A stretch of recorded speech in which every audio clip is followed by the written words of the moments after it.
Tengo en mis manos uno de los alimentos más antiguos y más consumidos por todo el mundo, un pan. Si te preguntaran, ¿cuánto pan necesitaríamos para alimentar a todos los niños de África?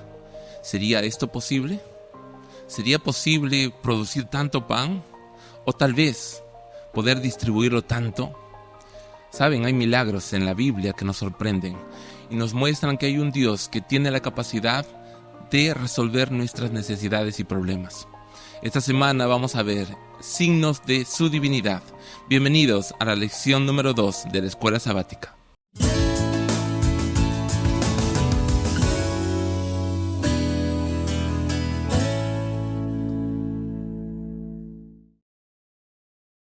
En esta oportunidad estamos acompañados de dos grandes amigos, Pastor Richard Prada y Pastor Juan Castillo. Bienvenidos una vez más a este gran comentario. ¿Cómo se encuentran? Bien, gracias a Dios, Pastor, gracias por la invitación. Pastor Juan también, qué alegría estar con ustedes y con todos nuestros amigos que nos ven a través de las redes sociales, a través del canal de YouTube. Que Dios los bendiga también abundantemente. Vamos juntos a estudiar la lección.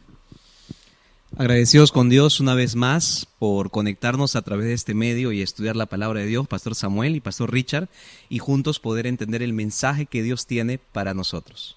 Muchas gracias, Pastor Juan, Pastor Richard, sean bienvenidos. Y también damos la bienvenida a cada uno de ustedes que están conectados, listos para aprender juntos de la palabra de Dios. Así que vamos ahora a iniciar con una palabra de oración. Pastor Richard.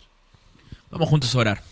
Padre Santo, gracias por tu amor y tus cuidados. Permite que en esta oportunidad podamos juntos profundizar en el estudio de tu palabra y que tu Santo Espíritu sea nuestro Maestro por excelencia. Acompáñanos en el nombre de Jesús. Amén. Muchas gracias, Pastor. Ahora vamos a empezar a profundizar en el estudio de esta semana. Así que te invitamos a que tú traigas tu Biblia, tu lección, tus apuntes y juntos podamos aprender. Así que vamos a esta parte que es el Explora.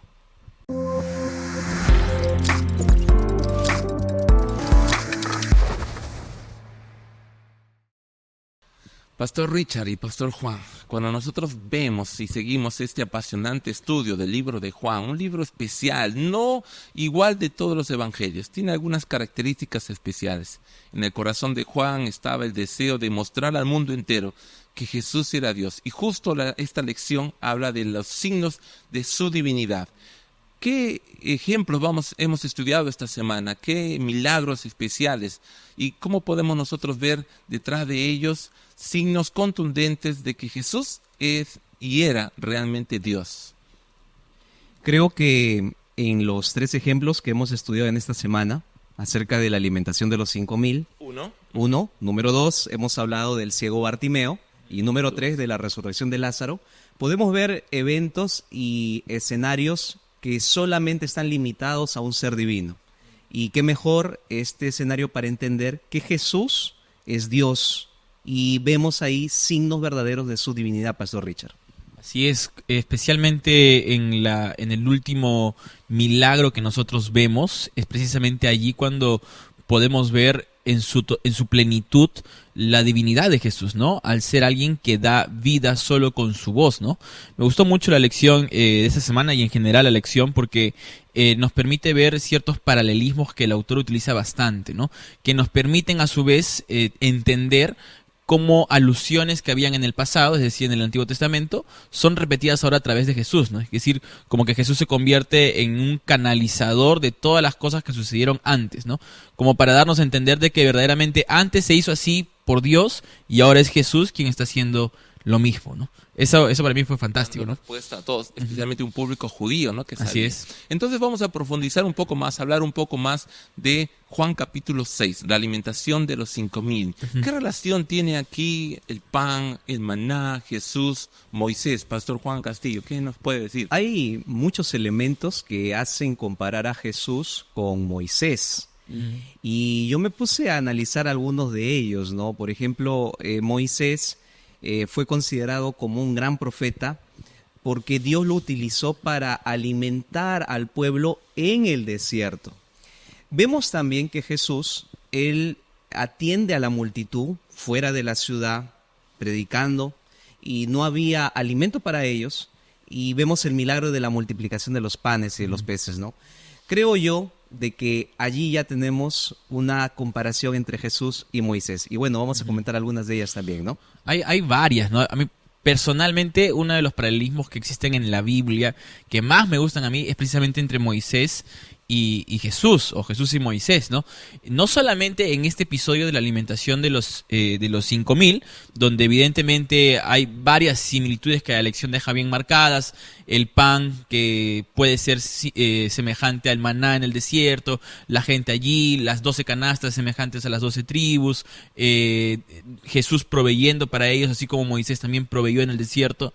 Pero más allá de eso, en realidad los paralelismos entre Jesús y Moisés son abundantes en la Biblia y va desde el nacimiento, ¿no? Cuando Moisés nace, el rey manda matar a todos los niños de Israel. Cuando Jesús nace, Herodes manda matar también a los niños de Israel.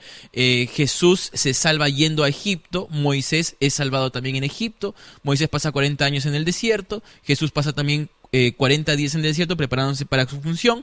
Finalmente Moisés sube una montaña sabiendo que va a morir, ¿no? Y Jesús eventualmente también hace lo mismo. La diferencia es que Jesús dio la posibilidad de la salvación al mundo cuando Moisés en realidad le daba la salvación al pueblo, haciendo de que ellos pasen para la tierra prometida. Entonces, entre Moisés y Jesús existen muchas similitudes. La lección marcaba de que la idea de mostrar esas similitudes en el libro de Juan era mostrar que Jesús era como que un nuevo Moisés, dando libertad, mejor dicho, al pueblo de Israel, para que ellos puedan alcanzar aquello que tanto deseaban, que era la emancipación de todo lo que estaban viviendo en aquel momento, que era ser subyugados por un pueblo que no querían. Eventualmente, y el problema que va a suceder más adelante, es que los sacerdotes, el pueblo ahí religioso, no quería la emancipación del pecado, no quería la emancipación de las cosas malas espirituales que ellos vivían, sino más bien una emancipación política, ¿no? Que en realidad no vino Jesús para eso. Entonces, las similitudes que presentan Moisés y Jesús para mí son fantásticas y creo que vale mucho la pena ahondar en eso porque ahí encontramos, más allá de la verdad que está en la Biblia, encontramos la belleza del texto, ¿no? Que es algo muy bonito, ¿no? Ahora, Juan sabía lo que estaba escribiendo. Por supuesto. Juan sabía, ¿no? ¿Qué se refería? Y cómo era ampliamente aceptado la palabra de Moisés, el testimonio de Moisés. Por eso hace esas alusiones, ¿no? O sea, es intencional, ¿no? Lo hace porque el público al que está dirigido sabe que conoce bien la historia de Moisés. Entonces él utiliza ese paralelismo. Pablo también lo va a hacer más adelante, ¿no? Pero me parece muy inteligente de parte de Juan hacerlo. Obviamente también está inspirado por Dios, ¿no? O sea, Dios está por detrás manejando también, ¿no?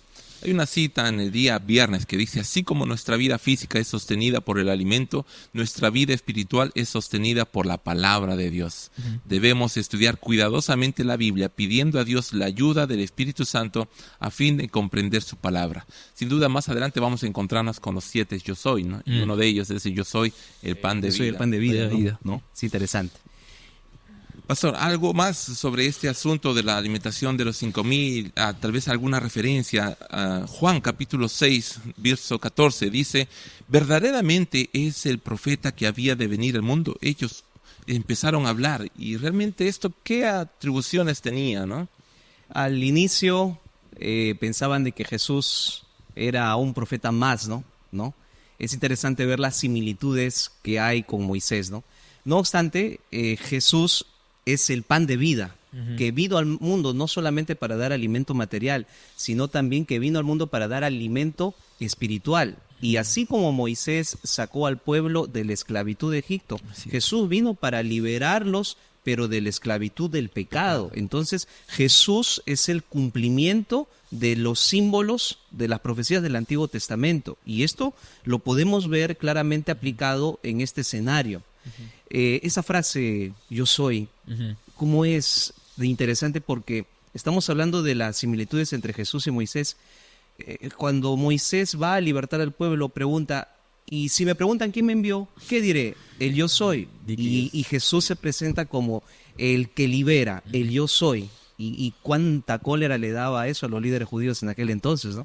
No podían aceptar que Jesús era Dios, es Dios para nosotros. Ahí yo tengo una pequeña reflexión, ¿no? Yo entiendo que todo lo que escribe Juan aquí y el mismo Dios intentando hacer más sensibles al pueblo de Israel es básicamente una herramienta, o sea, todos estos paralelismos, todas estas similitudes, más allá de solamente ser paralelismos, similitudes, son herramientas que Dios utiliza para llamar la atención del pueblo, ¿no? O sea, la intención por detrás de todo esto es mira lo que te estoy diciendo, no, préstame atención, ¿no? Ya vengo hablándote tanto tiempo, mandé a mi hijo, no fue suficiente con mi hijo, ahora intento otra vez llamar tu atención, ¿no? Y eso me parece muy bonito porque el libro de Juan está escrito mucho tiempo después que todos los evangelios, prácticamente casi 100 años después. Entonces era una sociedad que en muchos casos no había conocido a Jesús, en otros casos ya dudaban de la divinidad de Cristo, ya está cuestionando. Muchos de ellos nunca vieron los milagros que Jesús había hecho. Entonces, esta forma de escribir de Juan, trayendo referencias del pasado, son excusas que el mismo Dios utiliza para llamar la atención del lector o del oyente. Y eso para mí es fantástico, ¿no? Cómo Dios se agencia de recursos para intentar captar la atención de aquel que quiere ser alcanzado por el Evangelio. Es muy bonito. Y Jesús utilizó esos recursos en un momento muy necesario. Recordemos que el pueblo no había presenciado milagros, eventos proféticos, había un silencio profético de 400 años, lo que se conoce como el periodo intertestamentario, y Jesús aparece en un momento en donde nuevamente hace recordar al pueblo eventos que generaciones pasadas lo recordaban muy bien y lo habían presenciado de alguna manera con sus ojos. Entonces Jesús vino en un momento preciso e indicado donde se requería luz para los hombres. Pastor Samuel. Excelente. Entonces, cerrando esta escena, ¿no? Esto ya nos deja una gran lección para nosotros, ¿no? Jesús deja claro quién era y cómo Él iba a suplir necesidades que tanto se necesitaban, en este caso el alimento y todo el soporte, ¿no? Vamos ahora al segundo milagro. Juan capítulo 9, día martes, miércoles, nos habla de la curación del ciego. ¿Qué relaciones tiene? ¿Qué de especial tiene esta curación? ¿Fue solamente con su palabra? ¿Hubo un acto? ¿Qué significaba esto? Ahora recordemos que, así como cuando Jesús dijo, yo soy el pan, dio una aseveración, pero también demostró haciendo un milagro. Ahora Él decía, yo soy la luz. Y también venía un milagro especial. Pastor Richard, Pastor Juan. De repente, una pequeña introducción, ¿no? La enfermedad en el contexto judío siempre fue relacionada con el pecado. Había un leproso, alguien pecó. Había un ciego, la pregunta es, ¿quién pecó? ¿Por qué es ciego? Y realmente las personas con discapacidades no eran muy bien recibidas en este escenario. Ahora imaginemos a este ciego que nunca había visto, ¿no? Creo que ahí podemos encontrar grandes lecciones, como hemos analizado en el episodio anterior, acerca de los 5,000. Hay cosas muy bonitas en este aspecto, ¿no? Detalles que valen la pena marcar. Por ejemplo, hay muchas alusiones a la creación, ¿no? Dando a entender de que quien creó el mundo era Dios y por lo tanto ahora lo que va a suceder aquí es una especie de recreación otra vez, teniendo como elemento principal al objeto que es el ciego, ¿no? Jesús anteriormente ya había sanado solamente hablando, pero acá Él hace algo distinto, ¿no? Que Él toma barro, ¿no? Comienza a tomar barro y pone sobre los ojos de este ciego, ¿no? Básicamente como diciendo, mira, cuando creé al ser humano lo hice completo, pero pareciera que a ti te faltó un poco, ¿no? Como diciendo, yo fui el que estuve allá creando a Adán, entonces ahora déjame completar lo que este mundo te ha quitado, ¿no? Y lo voy a completar a través de los elementos con los que te creé en el pasado. Te creé con barro, ahora te voy a completar con barro, ¿no? Entonces agarra el barro, lo pone encima y genera el milagro. Todos esos elementos son mensajes muy poderosos, especialmente para la gente de la época. Claro, tal vez ahora uno lee la historia y dice, me agarró barro, le puse el ojo, qué bonito, ¿no? Además, es un ademán lindo, ¿no? Pero en realidad, para la gente que veía eso, para el judío, para la persona que había crecido con la historia de la creación en su mente, entendiendo de que el ser humano había sido hecho del polvo de la tierra, ¿no? Entendiendo cómo Dios había formado en el inicio al hombre, ¿no? Ellos miraban eso o escuchaban este relato y decían, y lo conectaban rápidamente. Este es Dios, ¿no? Exacto. No hay forma que no sea Dios, porque en el pasado el único que creó con barro era Dios. Entonces ahora Jesús comienza a hacer lo mismo. Y Juan es muy inteligente, una vez más yo recalco eso. No sé si Juan es inteligente o Dios utilizó de una manera tan linda a Juan como para que, tal vez los dos, ¿no? Tal vez los dos. Se combina la... ¿no? Ya le preguntaremos en el cielo, ¿no? Un poquito. Juan, ¿realmente fuiste intencional? Dios te inspiró hoy. No, pero bueno, la cosa es que Dios hace que, no hay duda, que él deja claro, agarrando esos elementos, colocando ahí como una recreación de este hombre que por el pecado, no por su pecado en sí mismo, sino por el pecado del mundo, ahora la creación no había sido completa en él, haciendo que le falte la vista. Excelente. Entonces, eso lo vemos en Juan capítulo 9, ¿no? Dicho esto, Juan 9:6, escupió en tierra e hizo lodo con la saliva y untó con el lodo los ojos del ciego y dijo, ve a lavarte en el estanque de Siloé, ¿no? Y en el versículo 5 dijo, yo soy la luz del mundo, ¿no? Entonces acá hay un mensaje especial, ¿no? Creo que hay una reacción a la luz de este milagro, porque si nosotros comparamos las reacciones o lo que generó este milagro en la vida del ciego en comparación a lo que generó en la vida de los fariseos, podemos encontrar lecciones interesantes, un contraste, ¿no? Mientras los ojos del ciego fueron abiertos espiritualmente, ahora los líderes de ese tiempo fueron cegados. Mientras el ciego entendía o confirmaba de dónde venía Jesús, ahora los fariseos no querían reconocer de dónde venía Jesús. Y esto de alguna manera afirmó la fe de este hombre, pero el milagro para los fariseos fue un momento para negar el poder y la existencia de Jesús como la luz del mundo. Ahora, los fariseos no preguntaban para encontrar una respuesta, sino para justificar sus prejuicios, ¿no? Dice el verso 17, entonces volvieron a decirle al ciego, ¿qué dices tú del que te abrió los ojos? Y él dijo, que es profeta. Ahora recordemos que este milagro fue en sábado. Estaba prohibido, ¿no? ¿Pasó, Richard? ¿Qué? Hay varios elementos que están, que son, vamos a decir así, un poco polémicos en este milagro. En primer lugar, Jesús escupe. Bajo la cultura judía, el escupir era un acto sumamente despectivo, insulto, claro. ¿no? Entonces, ya solamente de entrada, que él haya escupido para hacer barro, pudo agarrar agua, y era desafiante. Lo segundo es que fue en sábado, ¿no? Haciendo que después los judíos digan, no, este no es un milagro verdadero, porque fue en sábado, no lo dice aquí, pero probablemente también el gesto de haber escupido. Pero Jesús... Incluso estaba prohibido escupir en sábado. En sábado también, ¿no? O sea, varias cosas que estaban medias... ¿no? Pero de alguna manera Jesús también en este acto, entiendo, buscaba de alguna forma quebrar esas leyes que ellos habían autoimpuesto, ¿no? Por otro lado, aquí también el autor de la lección menciona de que esta es una característica de Juan, ¿no? El escribir un milagro y luego al costado generarle un conflicto. Vamos a leer más adelante que siempre hay cuestiones en relación al milagro, especialmente en Juan. Lo que generaba el milagro, ¿no? Porque de alguna manera Juan era un poco conflictivo, ¿no? ¿O no era así? ¿Cómo se llamaba Juan antes, no? Era el hijo del trueno. Entonces, no se pierde la esencia del autor al momento de escribir también. Por eso él incluye estas discusiones en el texto. Él no huía de los debates. No, y lo dejan claro aquí. Y de alguna manera es bueno para nosotros, como bien usted dijo, pastor, para ver cómo es que cómo es que a uno se le da luz a través de la vista y cómo es que a otro grupo termina cerrándose, encegueciéndose más. Y hoy en día pasa lo mismo, ¿no? Hay gente que le llevamos el evangelio y es una bendición para su vida, y hay gente que recibe el evangelio y dice, pero ¿por qué recibí esto? Y se cierra, ¿no? Entonces pasa mucho hoy en día también. Hay muchos que hoy leen la Biblia y generan más dudas, ¿no? Y cuestionan más. Leen la Biblia para cuestionar o para defender sus prejuicios. Pero tal vez muchos leen la Biblia con un espíritu de humildad, de saber más, y conocen la verdad y pueden despejar esas dudas. Así que esto está en tu terreno, ¿no? ¿Con qué disposición y cómo quieres tú encontrar en la Biblia? ¿Quieres encontrar vida o quieres encontrar respuestas a dudas o quieres sustentar tus prejuicios? Esto nos lleva al tercer milagro, Pastor Richard. Así es. Adelante, Pastor. Juan 11. Juan 11. Jesús y Lázaro. Yo soy la resurrección y la vida.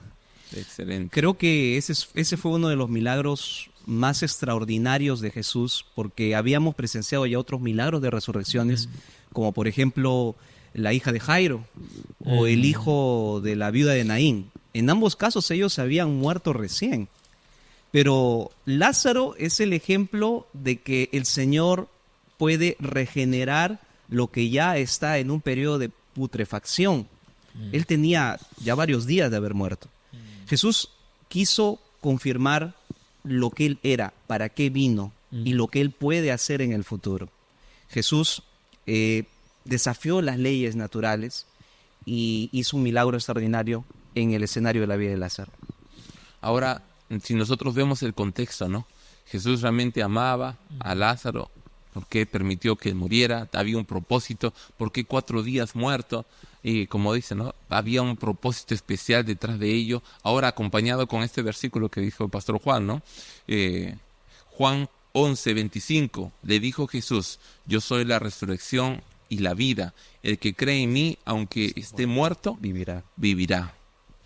Entonces, Pastor Richard, aquí vemos qué estaba pasando en el corazón y en la mente de María, de Marta, de los que estaban alrededor, y también de Juan, ¿no? Que estaba ilustrando esto, ¿no? Sería bastante interesante, tal vez, dedicar solamente una lección a esto, ¿no? Porque este milagro condensa muchos elementos para el momento, que era la resurrección en sí misma, como ya lo dijo el pastor Juan, también para el futuro, dándonos un atisbo, ¿no? De lo que un día iría a pasar también con los que mueren sin ver la venida de Jesús, y luego Él va a llamarlos igual, ¿no? Porque la Biblia dice, es un apocalipsis, ¿no?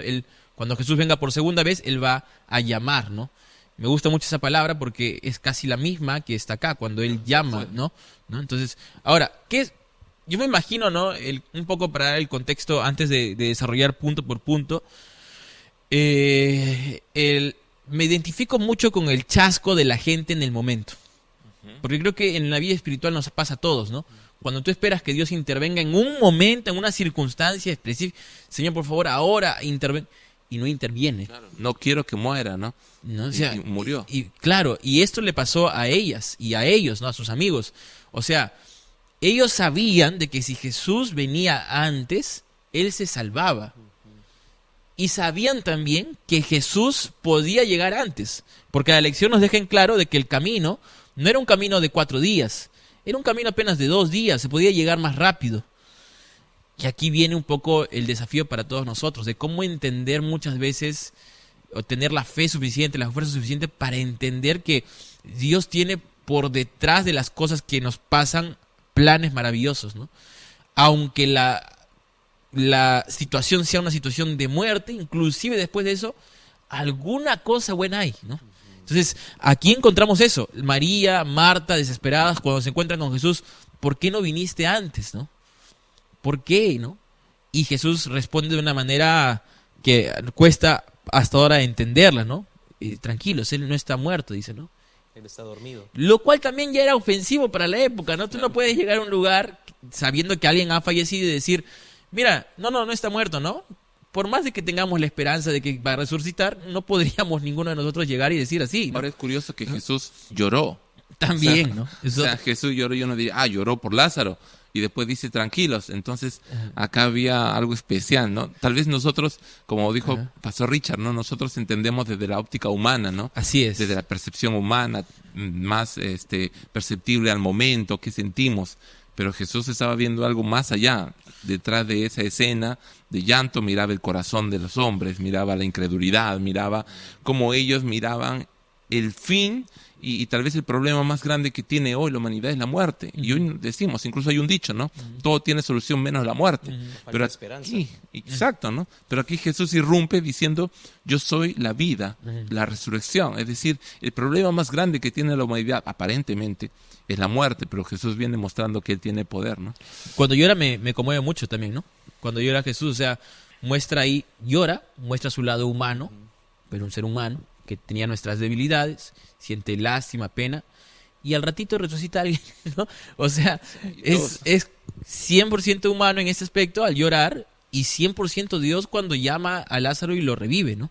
Y eso me parece fantástico, ¿no? Hace muchos años atrás un autor cristiano mencionó en relación a este pasaje de que si Jesús no hubiese mencionado el nombre Lázaro, tanto fue el poder de Jesús porque Él tiene las llaves de la muerte, la llave del abismo, probablemente todos los muertos se hubiesen levantado debido a que Jesús mandó y Él existió, ¿no? Y eso es parte de ser divino, ¿no? Poder tener poder sobre lo que está destruido y regenerarlo como lo hizo en el caso del ciego, y ahora también vencer la muerte como lo hizo en el caso de Lázaro. Entonces, ¿quién es Jesús para nosotros? Alguien que tiene la solución para todos nuestros problemas y alguien que tiene la capacidad de poder poner esperanza en nuestro corazón. Y si Jesús lloró, también lloró por la falta de esperanza, Pastor Samuel.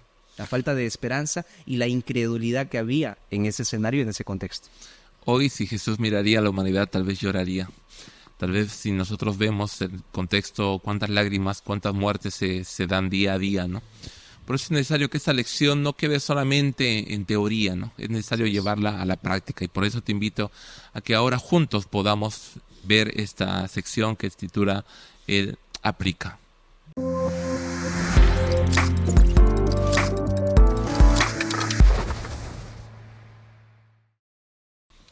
aplicar esta fe en la vida no es fácil, ¿no? Si uno pierde un ser querido, pierde un hermano, o si pierde un hijo. Yo cada vez que veo a mi hijo y que hace cosas que a veces escapan, ¿no? Y yo digo, le puede pasar algo. ¿Qué pasaría si mi hijo muere? A veces uno se presenta frente a la muerte y dice, realmente yo tengo esa fe de que Dios cuida de nosotros. ¿Cuál sería mi actitud frente a la muerte? ¿Cuál sería mi actitud frente a pasar necesidad? Tal vez nosotros no hemos experimentado el hambre como lo pasan niños en otros lugares, pero realmente yo estoy confiando que Dios, que Jesús es el Dios que está a mi lado y tiene el poder para hacerlo. ¿Cómo aplicamos estas imágenes a nuestra vida, Pastor Richard? Yo creo que cuando vamos a entender el personaje de Jesús descrito en Juan, que presenta un personaje tanto humano como divino, entendemos por lo menos dos cosas importantes. En primer lugar, la idea de que Jesús no es indiferente a cómo nos sentimos, ¿no? O sea, Él sabe lo que pasamos y Él sufre cuando lo rechazamos y sufre las consecuencias del pecado y los daños que nos hacen eso aquí en la tierra a nosotros, a sus hijos. Porque como usted mencionó, no hay cosa más preciosa que un padre pueda tener que su hijo, su hija, ¿no? Y nosotros somos hijos de Dios, el que cree y el que no cree.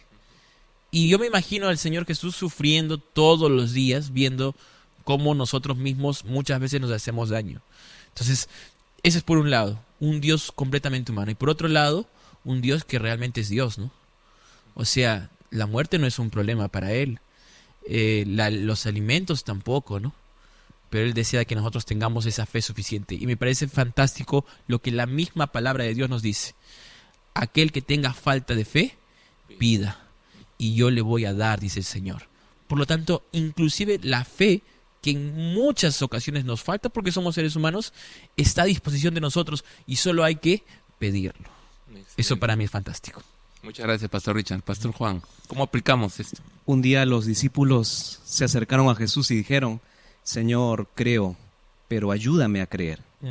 Yo creo que esa debería ser nuestra oración diaria, pedir al Señor que nos ayude a ejercitar la fe. El estudio de la Biblia, la oración, son elementos muy necesarios en la experiencia cristiana. Y no podemos crecer en la fe o crecer espiritualmente si no ejercitamos esa fe. A pesar de los momentos difíciles, de las dificultades, de las situaciones que pasamos y vivimos, deberíamos de tener una oportunidad para poder clamar al Señor y reclamar las promesas de Dios en nuestra vida. Entonces podríamos decir, hay una frase que dice, ¿no? Ver para creer, pero creemos que para Dios es diferente. Cree para ver. Amén. Creemos que Dios nos ha dejado suficientes señales de su divinidad, de su poder, de Él es Dios. Así que nosotros está ahora aplicarlo a la vida diaria. Todos los momentos decidimos creer o no creer, confiar o no confiar. Y esto nos lleva a una acción. ¿Qué acciones podemos hacer esta semana o a partir de ahora en nuestra vida para fomentar y poder fundamentar este tema? Te invito ahora al CREA.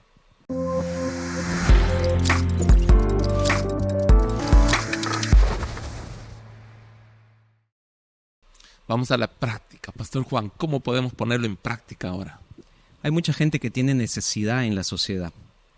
Hay lugares en el mundo en donde las personas sobreviven con $1 al día. Y realmente creo que tenemos motivos para poder agradecer al Señor por el sustento que Él pone en nuestras manos. Comencemos buscando a las personas para poder compartir lo que Dios ha puesto en nuestras manos. Yo venía para aquí y mi esposa estaba preparando lentejas. Yo le decía, Cintia, ¿por qué haces tantas lentejas? En una olla, ¿no? En una olla así grande. Yo no como tanto, ¿no? Mi esposa también está en el mismo afán. En el mismo afán, ¿no? Van al mismo lugar. Y van al mismo lugar. Están yendo a compartir almuerzos con personas indigentes y necesitadas. No hay mayor gozo que dar.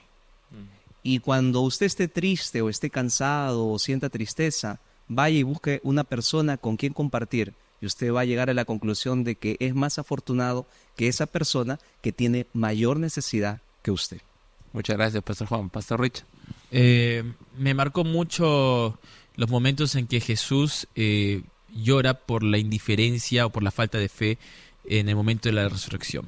Y me gustaría tal vez aplicar la lección escribiendo qué situaciones me pueden hacer a mí personalmente, usted hágalo en su casa, qué circunstancias, qué situaciones me pueden hacer tener falta de fe. Puede ser la muerte, puede ser la pérdida de un familiar, puede ser una ruptura, o tal vez un negocio que quiebra. Y escribamos, ¿no? Esto, Señor, me puede hacer perder la fe, ¿no? Para entender, identificarlo y pedirle al Señor, Señor, ayúdame en estas circunstancias, en estos momentos.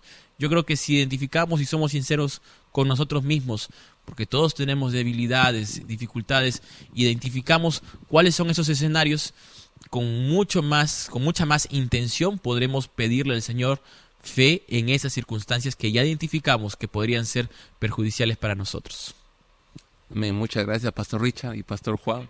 Y queridos amigos, gracias por permanecer conectados, estudiar con nosotros, escuchar estos comentarios. Sin duda también hay muchas cosas que tú has aprendido en tu estudio diario de la Biblia, de la lección. Así que queremos invitarte a que puedas comentar. Aquí en los comentarios puedes escribir qué te atrajo más, tal vez tengas alguna duda, alguna pregunta, algún aporte que va a ayudar a que nosotros juntos podamos ir aprendiendo. Queremos saludar también a todas las escuelas sabáticas e iglesias de nuestra APC, de la Asociación Peruana Central, aquí en Lima, y decirles que sigamos estudiando diariamente, sigamos comprometidos con todo, y animar a todos nuestros hermanos del sur del Perú que están conectados a que sigan conectados con este estudio, que no dejen de ni un capítulo. Y termino con este versículo, Juan 20:31, donde mismo Juan explica el propósito de su corazón al escribir este libro. Estas cosas se han escrito para que creáis que Jesús es el Cristo, el Hijo de Dios, y para que creyendo tengáis vida en su nombre. Es nuestra oración, nuestro mayor anhelo, que tú y yo y toda tu familia, toda tu iglesia, todo tu grupo pequeño pueda experimentar el tener vida y vida en abundancia como Jesús quiere. Recuerda que hay un enemigo que va a tratar de destruir, matar, de robar tus sueños, tus planes, de destruir tu familia. Pero quiero invitarte a que tú te aferres a la palabra de Dios, porque la palabra de Dios es vida. Así que quiero invitar ahora a Pastor Juan Castillo para terminar con una palabra de oración. Si tú tienes algún pedido, puedes también escribir en los comentarios, que estaremos también con un equipo orando por ellos. Pastor Juan. Gracias, Señor, porque en este momento hemos extraído lecciones maravillosas para nuestra vida personal y familia. Oramos para que como iglesia podamos seguir ejercitando la fe, siendo, Señor, la luz que tú quieres que seamos.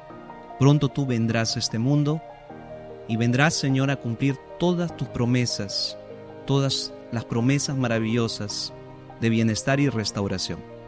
Mientras tanto, Señor, nos aferramos a tu palabra. Oramos en el nombre de Jesús. Amén, Señor.